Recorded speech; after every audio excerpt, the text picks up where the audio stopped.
Hello বন্ধুরা, good morning. Welcome back to my channel. আজকের ভ্লগটা আমার এখান থেকেই শুরু করলাম। সকালবেলা উঠে আমার লাঞ্চ বানানো হয়ে গেছে, আর বাপাও ডিউটি চলে গেছে। আজ পাপা যাওয়ার পরই হৃদ উঠেছে ঘুম থেকে। ও ওঠার পর ওর ডাইপার চেঞ্জ করে প্রত্যেক দিন আমার যে কাজটি থাকে এই সময় ওইটা আমি করে নিয়েছি, মানে বিছানা গোছানো, যেটা সব থেকে ঠিকঠাক করা আমার ভালো লাগে করতে। কারণ কি, আমি সবসময় মনে করি বিছানা যতক্ষণ না ঠিকঠাক গোছানো থাকে ততক্ষণ পর্যন্ত পুরো ঘরটাই যেন অগোছালো লাগে। সেই জন্য আমি বিছানাটা ভালো করে ঝেড়ে পরিষ্কার করে সব কম্বলগুলো ফোল্ড করে রেখে দিয়েছি। আর এদিকে আমি হৃদকে একটু ওর চুলটা বেঁধে দিচ্ছি। ওর চুলটা বড় হয়ে গেছে তো চোখের মধ্যে চলে আসে, আর ও খুব বিরক্ত অনুভব করে, সেই জন্যে আমি ওর চুলটা বেঁধে দিচ্ছি। চুল বাঁধতে গেলেও তাতেও ওর প্রবলেম, আর চুল খোলা থাকলেও ওর চুলগুলো চোখে চলে আসে। চুলটা একটু কার্লি, সেই জন্য বোঝা যায় না, তবে চুলটা অনেকটাই বড়। যখন ওকে স্নান করে পুরো ঘাড় পর্যন্ত, ঘাড়ের নিচ পর্যন্ত চুলটা নেমে আসে। আর হৃদের চুলটা আঁচড়ে আমি নিজেরও চুল আঁচড়ে নেবো। আর হৃদ খুব দুষ্টু হচ্ছে, যত পরপর বড় হচ্ছে ও এত বদমাশি করে, আর একটুও কিছু খাওয়ার খেতেই চায় না। তোমরা আমাকে একটু কমেন্ট করে বলো তো বন্ধুরা, যে তোমাদের বাচ্চাও কি এইরকমই করে? যাই হোক, কোনোভাবে আমি ওর চুলটা বেঁধে দিয়েছি। আর হোলির সময় আমরা ওকে ওর মুন্ডনটা করাতে যাব। আর আমরা থাকি দেরাদুনে, আর দেরাদুনের কাছাকাছি হরিদ্বার, সেই জন্য ওর পাপা প্রথম থেকেই বলে রেখেছিল যে হরিদ্বারে বাবুর মুন্ডন করা হবে, সেই জন্য ওখানে। তবে আরও 3 জায়গায় মানত করা রয়েছে, যেটা আমরা করিনি। সবাই করেছে, আমার শাশুড়ি এক জায়গায় করেছে, আমার মামাও আরেক জায়গায়, আর আরেক জায়গায় হ্যাঁ আমি ওখানে মানে মনে মনে বলে রাখছিলাম, ওটা হচ্ছে তারকেশ্বরে। তো এক এক করে সব আলাদা আলাদা মন্দিরে যেহেতু ওর জন্য মানত করা আছে, সেই জন্য সব মন্দিরে এক এক করে ওকে ওর মুন্ডনটা করানো হবে। তো যেহেতু আমরা দেরাদুনে আছি, ফার্স্ট এখান থেকে আমরা শুরু করব, কারণ বাড়ি যেতে এখন অনেক বাকি আছে।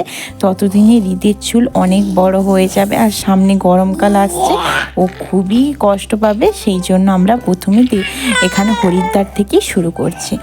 আর ঝটপট করে আমি চুলটা আঁচড়ে নিচ্ছি। এখনও পর্যন্ত আমার টিফিনই আমি করিনি, কারণ হৃদ ওঠার পর আমি টিফিন করি, ওকে একটু দিই খাওয়ার, কারণ ও তো কিছুই খেতে চায় না। আমাদের খাবারগুলো যদি খেতে চায় তাতেও দেখি ওর অনীহা। যাই হোক, আমি চুলটা তাড়াতাড়ি করে বেঁধে দেখবো যদি কিছু খায়। আর আজকে ওর পাপার বার্থডে আছে, দেখি রাত্রে কি করা যায়। এই দেখো, হৃদ এখন খেলছে, সবে সবে চলতে শিখেছে, তো সেই জন্য বেশি চলতেই ভালোবাসে। 1-2 পা এগিয়ে পড়ে গেল, আবার উঠে 1-2 পা এগোলো, এরকম করে। আর ওকে চলতে দেখতে আমার খুবই ভালো লাগে, বেশ মানে খুব ভালোভাবে যায়, আমার খুব ভালো লাগে দেখতে। আর হৃদের পাপার যে আজকে বার্থডে আছে, সেরকম কিছুই করব না, কারণ রবিবার দিন আমরা একটু খাওয়া দাওয়া করে নিয়েছি, কারণ ওর বাবার 8টা থেকে 8টা ডিউটি হয়। সেই জন্য ওর বাবা আসার পর আমি যেহেতু রান্না করি, আমার পক্ষে সম্ভব হবে না 6-7 রকমের আলাদা আলাদা পদ আমি রান্না করে গুছিয়ে খাওয়াবো। সেই জন্য খাওয়া দাওয়াটা রবিবারই আমরা করে নিয়েছি। আর আজকে মঙ্গলবার, আজকে ওর পাপার বার্থডে, সেই জন্য দেখি রাত্রে যদি কিছু, ওর বাবাকে বলছিলাম একটা কেক আনতে, কি করে এবার দেখা যাক কি হয়। আর খাবারটা বাইরে থেকেই সম্ভবত আনা হবে। এখানে হৃদ খেলছে। হৃদের এরকম না যে ওর সাথে আরও অনেক বাচ্চা চাই খেলার জন্য, ও একাই একার মতো খেলে। কখনো আমি, ওর পাপা থাকলে পাপা, আমরা ওর সাথে খেলা করি।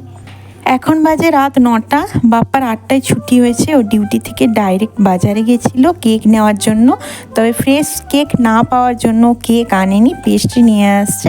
কারণ কি, আমরা হৃদকে খাওয়াবো, এই জন্য ফ্রেশ কেক অবশ্যই দরকার বাচ্চাকে খাওয়ানোর জন্য। নিজেরা হলে তো বাসি খেয়ে নিতাম, কিন্তু বাচ্চা খাবে যেহেতু, সেই জন্য ওর বাবা কেক না এনে পেস্ট্রি নিয়ে এসেছে।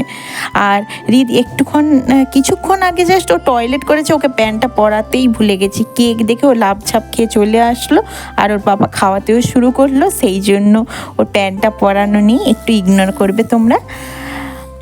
আর আজকে রাতে রান্না করার কোনো ঝামেলা নেই, কারণ কি আজকে বাপ্পা বাইরে থেকে একটু চিকেন মাঞ্চুরিয়ান নিয়ে এসেছে। আমি ভাত বসিয়ে দিয়েছি, সাথে 2টো ডিম সেদ্ধ দিয়ে দিয়েছি, ওটাই আজকে খাওয়া হয়ে যাবে। আর এই যে আমরা খেতে বসে গেছি। আর বাজার থেকে নিয়ে এসেছে মিষ্টি, মিক্স মিষ্টি দেখাচ্ছি তোমাদের। এখানে কিলো হিসেবে পাওয়া যায়, এটা 500 গ্রাম মিক্স মিষ্টি নিয়ে এসেছে, তার মধ্যে 2টো অলরেডি খেয়ে নিয়েছে। আর নিয়ে এসেছে একটা ডেয়ারি মিল্ক চকলেট। আমার আজকের ব্লগ এইটুকুই। তোমরা অবশ্যই জানাবে ব্লগটি তোমাদের কেমন লাগলো, লাইক কমেন্ট অবশ্যই করবে, আর সাবস্ক্রাইব করতে ভুলবে না। Bye bye.